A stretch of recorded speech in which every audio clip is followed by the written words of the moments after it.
Hmm. I wonder what the Haitian Revolution is.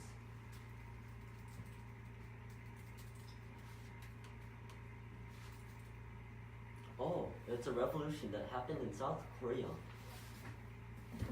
What are you doing? No, this is not what really happened. I'll tell you about the Haitian Revolution.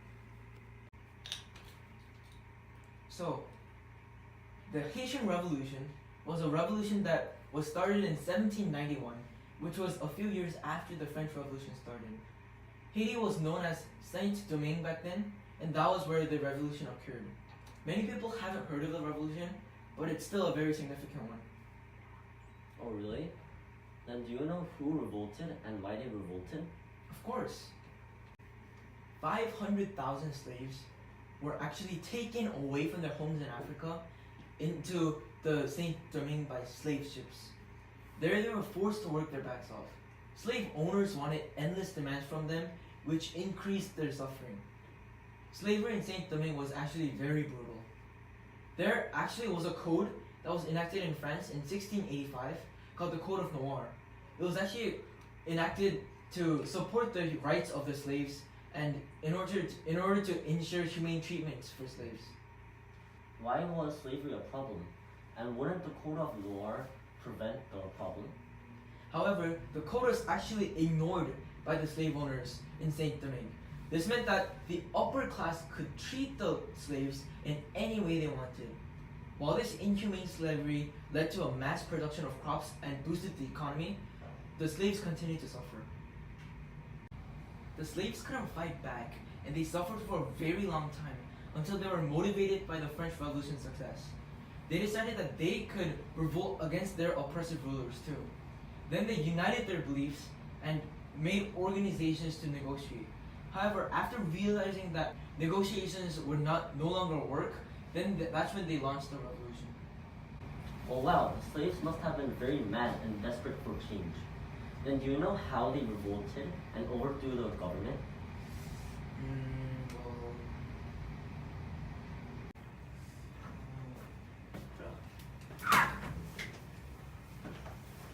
I can tell you about that.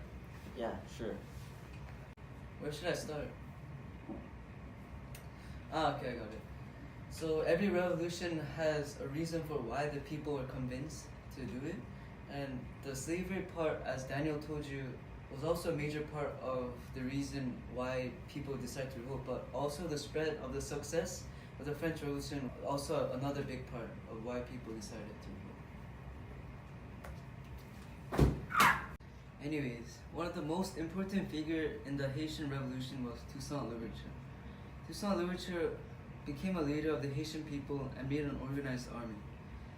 So the locally born slaves of Saint Domingue, which was Haiti at the time, played a huge role in the revolution. For example, leaders who led the slaves during the revolution were mulattoes who were people of European and African ancestry. And then what happened? As Louverture came to power and led the armies, the Haitian slaves were starting to take down all the French armies, with the yellow fever helping as well. When Louverture and his army consistently succeeded, France started to acknowledge the Haitian slave army's power and backed off. So the only way for France to stop the Haitian Revolution was to get rid of the leader, who was Louverture. So when Napoleon came to power, he tricked Louverture with a fake deal and captured him. But that is a story for another time. Wow, thank you. So that's how they revolted. Wait, then do you know how the government responded? Who threw the banana? Anyways, on 1792 April, French troops were sent to Saint Domingue and end a huge slave revolt. However, they were not able to defeat the slaves because of the tropical fever and the power of slaves. The slaves weren't able to capture the French fortified towns, which they wanted to get. Because of this, a stalemate got developed between the French colony and the slaves. The stalemate got ended in 1793 because of the war in Europe. And on 1801, October 1st, Napoleon sent his brother-in-law, General Leclerc, to calm down the revolution in Haiti with 30,000 French troops. On January 1802, the French troops landed in Haiti to capture Toussaint from power. Toussaint said that if the French stop the slavery, then they will stop fighting. Napoleon acted as if he was agreeing to Toussaint, but actually he was trying to make Toussaint come out and capture him. On June 7th, he was sent to prison in France and eventually died in France on 1803, April 7th. So on 1804, January 1st, Jean-Jacques Dessalines, Toussaint's lieutenant, took up the fight for freedom. He declared the colony an independent country. So the French wouldn't have been that happy. Then was there anything after the revolution, and were there any changes? I got you with that, my man. Haitian Revolution. Okay, so after the revolution, Jean-Jacques Dessalines presented himself as an emperor. Dessalines ratified Haiti's first constitution and officially claimed Haiti as an independent country. Dessalines is one of the generals of Toussaint Louverture. And so slavery was abolished, and anything that France did to these people were made illegal.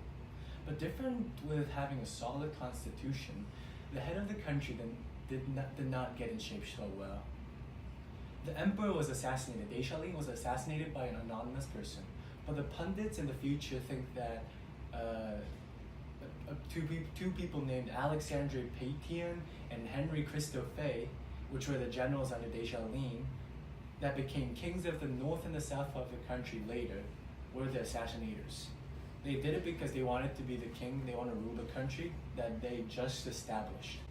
So the country was divided in half. What are blind ends? Wait, so did they not claim democracy? Technically no, because Dessalines claimed himself as an emperor, as you know, and the first democratically elected president was John Bertrand Arteside, and he was elected in 1991. So it took 187 years after they did the independence war for Haiti to claim democracy that we know of. And their financial difficulties were what prevented them from forming a strong country. Haiti, after claiming revolution, struggled with poverty problems, and the country is still the poorest country in the Western Hemisphere. From this, we can know that wealth of the country is not dependent by the type of the government. I see. So is the Haitian Revolution considered successful? Not really, because they failed to claim democracy as the result of their revolution. And also, Haiti, after a revolution, struggled with financial issues. Haiti had to pay $21 billion to compensate the debt made by the war. And the most shocking of all is that the debt was due to the loss of slaves. So that's why Haitian Revolution is such a famous revolution. Thanks, guys. No problem. Ask us whenever you need to.